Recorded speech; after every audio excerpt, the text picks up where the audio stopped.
ଆରେ ବା, ଆଜି ତ କଙ୍କଡ଼ା ଭାରି ଖୁସି ଦେଖାଯାଉଛି।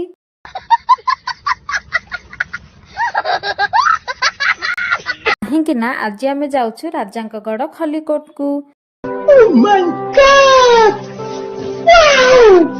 କୁଟିରେ ତେଲ ପକେଇ ବାହାରି ଯାଇଥିଲୁ ଖଲିକୋଟ ଅଭିମୁଖେ।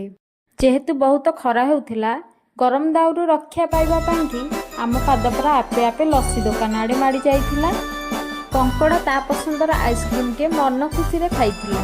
ଆମେ ଦୁଇ ଜଣ 2 ଗ୍ଲାସ୍ ଲସି ପିଇ ବାହାରି ଗଲୁ ତରବର ହେଇ ମେନ୍ କାମଟା କରିବା ପାଇଁ। ସେ କଥା କ'ଣ କି ସାଙ୍ଗମାନେ, ମୋର ଗୋଟିଏ ଆକାଉଣ୍ଟ ଥିଲା, ସେଇଟା ବି BOIରେ। ସେଥିପାଇଁ ମୁଁ ଖଲିକୋଟରେ ଥିବା SBIରେ ଆଉ ଗୋଟିଏ ଆକାଉଣ୍ଟ ଖୋଲିବା ପାଇଁ ଯାଇଥିଲି। ଦୀର୍ଘ 2 ଘଣ୍ଟାର ପରିଶ୍ରମ ପରେ ଖାତା ମୋର ଖୋଲି ଯାଇଥିଲା ଅତି ସହଜରେ। ଯେହେତୁ ଖଲିକୋଟ ଯାଇଥିଲୁ, ସେଠାରେ ଥିବା ଗୋଟିଏ ସୁନ୍ଦର ଜାଗାକୁ ବୁଲିଯିବୁ ବୋଲି ବାହାରିଲୁ। ଆଉ କାଳ ବିଳମ୍ବ ନ କରି ସାଙ୍ଗେ ସାଙ୍ଗେ ବାହାରି ପଡ଼ିଲୁ ସ୍କୁଟିକୁ ଧରି।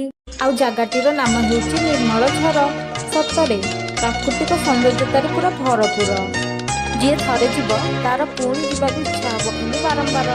ନିର୍ମଳଝର ବୁଲି ସାରିବା ପରେ ପହଞ୍ଚି ଯାଇଥିଲୁ ଯେ ରାନୀପଣ୍ଡା ହଟ୍ ମୋମୋ ସେଣ୍ଟରରେ।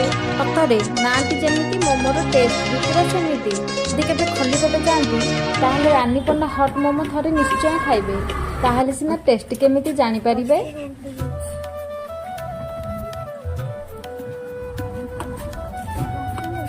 ମୋମୋ ଖାଇବା ପରେ ପେଟରେ କୋଉଠି ଟିକେ ଜାଗା ରହିଯାଇଥିଲା, ସେଥିପାଇଁ ଗୋଟେ ବଡ଼ା ପାଉ ଖାଇ ଘରକୁ ପ୍ରତ୍ୟାବର୍ତ୍ତନ କରାଗଲା।